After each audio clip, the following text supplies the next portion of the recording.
नमस्कार, मैं हूं सुप्रिया सिंह। शुरुआत करते हैं दिल्ली की 10 बड़ी खबरों की, लेकिन उससे पहले आपसे एक जरूरी अपील है। अगर आपने अभी तक द भारत खबर चैनल को सब्सक्राइब नहीं किया है तो अभी सब्सक्राइब कीजिए। हमारी खबरों की डेली नोटिफिकेशन पाने के लिए बेल आइकन को भी जरूर प्रेस करें। राष्ट्रीय राजधानी दिल्ली में पिछले 24 घंटों में 1317 नए मरीजों में कोरोना संक्रमण की पुष्टि हुई है। राजधानी में कोरोना पॉजिटिविटी रेट 2.11% हो गई है। वहीं 13 मरीजों की मौत दर्ज की गई है। होम आइसोलेशन में 3134 मरीजों का इलाज चल रहा है। केंद्रीय माध्यमिक शिक्षा बोर्ड यानी सीबीएसई ने क्लास 10th और 12th के लिए टर्म 2 की परीक्षाओं की तारीख का ऐलान कर दिया है। दोनों ही कक्षाओं की परीक्षाएं 26 अप्रैल से शुरू होंगी। अधिकारियों ने ये जानकारी देते हुए बताया कि 10वीं और 12वीं की परीक्षा 26 अप्रैल से ऑफलाइन मोड में होगी। सीबीएसई के एग्जामिनेशन कंट्रोलर ने बताया कि बोर्ड ने अलग अलग पक्षों से चर्चा और कोविड-19 की स्थिति को ध्यान में रखते हुए सेकेंड टर्म बोर्ड परीक्षा ऑफलाइन मोड में आयोजित करने का फैसला किया है। उन्होंने बताया, थ्योरी एग्जाम्स 26 अप्रैल से शुरू होगी। कक्षा 10वीं और 12वीं के लिए डेट शीट जल्द ही जारी की जाएगी। दिल्ली विश्वविद्यालय में ऑफलाइन क्लासेस शुरू किए जाने को लेकर पिछले 3 दिनों से प्रदर्शन कर रहे छात्रों को राहत दी गई है। यूनिवर्सिटी प्रशासन ने 17 फरवरी से कैंपस खोले जाने की घोषणा कर दी है। बता दें कि डीयू के नॉर्थ और साउथ कैंपस में बड़ी संख्या में छात्र संगठन भूख हड़ताल करते हुए कैंपस खोले जाने की मांग कर रहे थे, जिसके बाद अब डीयू प्रशासन ने 17 फरवरी से ऑफलाइन क्लासेस शुरू किए जाने का फैसला किया है। राजधानी में कोरोना के मामले कम हो जाने के बाद डीडीएमए की बैठक में 7 फरवरी से सभी शिक्षण संस्थानों को खोले जाने की अनुमति दी गई थी, जिसके बाद दिल्ली में स्कूल और कई अन्य शिक्षण संस्थान खोल दिए गए थे। लेकिन डीयू ने बाकी राज्यों में भी कोरोना की स्थिति को देखते हुए कैंपस को अभी खोले जाने की अनुमति नहीं दी थी। डीयू जल्द ही से संबंधित सूचना जारी करेगा। कोविड के ओमिक्रॉन वेरिएंट के बढ़ते मामलों की वजह से 7 जनवरी से एम्स में ओपीडी को सीमित स्थिति में ही चलाया जा रहा है। 1 महीने से ज्यादा का समय बीत गया है, लेकिन ओपीडी को सामान्य नहीं किया गया है। ओपीडी सामान्य करने से पहले प्रशासन ने सभी विभागों को पत्र लिखकर उनकी राय मांगी है कि वे कितने मरीजों को देखने में सक्षम है।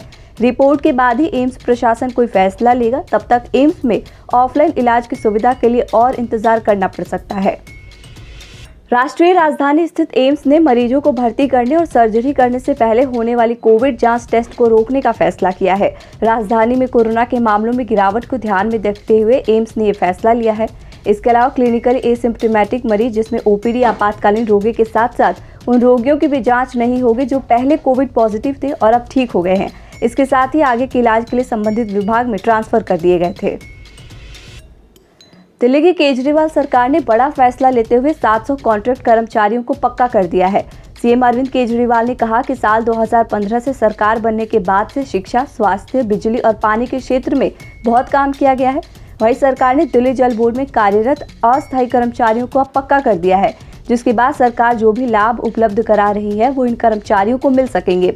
ये कर्मचारी दिल्ली जल बोर्ड में अस्थायी कर्मचारी के तौर पर काम कर रहे थे, लेकिन अब दिल्ली सरकार ने इन्हें परमानेंट कर दिया है।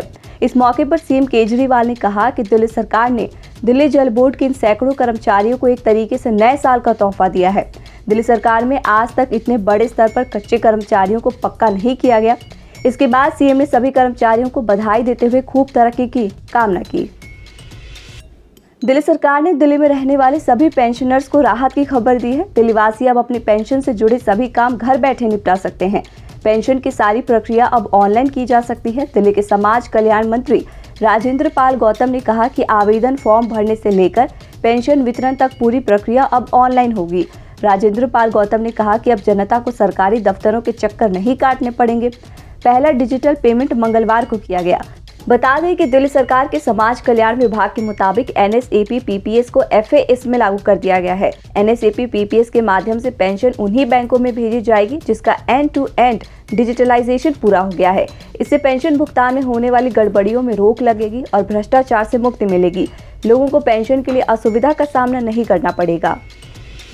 दिल्ली सरकार की डोर स्टेप डिलीवरी योजना में जल्द ही करीब 300 सरकारी सेवाओं का फायदा लोगों को मिल सकेगा। इस योजना को और बेहतर बनाने के लिए दिल्ली सरकार ने कई महत्वपूर्ण कदम उठाए हैं। इस समय दिल्ली सरकार की करीब 150 ऐसी सेवाएं हैं जो 1076 फोन नंबर पर कॉल करके घर बैठे ही हासिल की जा सकती हैं। अब सरकार इन सेवाओं की संख्या में और इजाफा करने जा रही है। वहीं डोर स्टेप डिलीवरी सर्विस के लिए अब नए सिरे से कॉन्ट्रैक्ट किया गया है। नए कॉन्ट्रैक्ट को लेकर टेंडर प्रक्रिया पूरी हो गई है। अभी तक इस योजना में एक ही कंपनी को कॉन्ट्रैक्ट दिया गया था, वहीं अब नए कॉन्ट्रैक्ट में 2 कंपनियों को शामिल किया गया है। आपको बता दें कि डोर स्टेप डिलीवरी में ओबीसी जाति प्रमाण पत्र, एससी प्रमाण पत्र, आय प्रमाण पत्र, लर्निंग लाइसेंस, डोमिसाइल प्रमाण पत्र, marriage registration, house hold card की ज़्यादा मांग है। ड्राइविंग लाइसेंस, जाति प्रमाण पत्र या आय प्रमाण पत्र बनवाने के लिए अब सरकारी दफ्तरों में लंबी लाइनों में खड़े होने की बिल्कुल भी ज़रूरत नहीं है। अगर आप दिल्ली एनसीआर में रहते हैं और आपको 100 से लेकर 2000 रुपए तक का नोट दिया गया है तो सावधान हो जाइए, वो नोट नकली भी हो सकता है। शाहदरा जिला की जगतपुरी थाना पुलिस ने ऐसे गैंग का भांडाफोड़ किया है जो नकली नोट छापने के गोरख धंधे में शामिल थे। ये गैंग प्रिंटर के जरिए 100, 200, 500 और 2000 रुपए के नकली नोट छापता था। पुलिस ने गिरोह में शामिल 2 आरोपियों को गिरफ्तार कर नकली नोट और नकली नोट छापने में इस्तेमाल प्रिंटर बरामद किया है।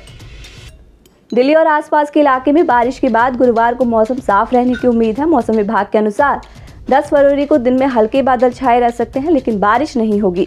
सुबह के वक्त घना कोहरा भी पड़ने की संभावना है। वहीं शुक्रवार से मौसम पूरी तरह से साफ हो जाएगा और दिन में धूप भी निकलेगी। ये सिलसिला 12 फरवरी यानी शनिवार तक चलेगा। मौसम विभाग की वेबसाइट पर उपलब्ध जानकारी के अनुसार 13 फरवरी को रात और सुबह के वक्त घना कोहरा पड़ने की उम्मीद है। आप देख रहे थे दिल्ली की 10 बड़ी खबरें। हमारी बाकी खबरों की अपडेट्स पाने के लिए चैनल को सब्सक्राइब कर लीजिए। नमस्कार।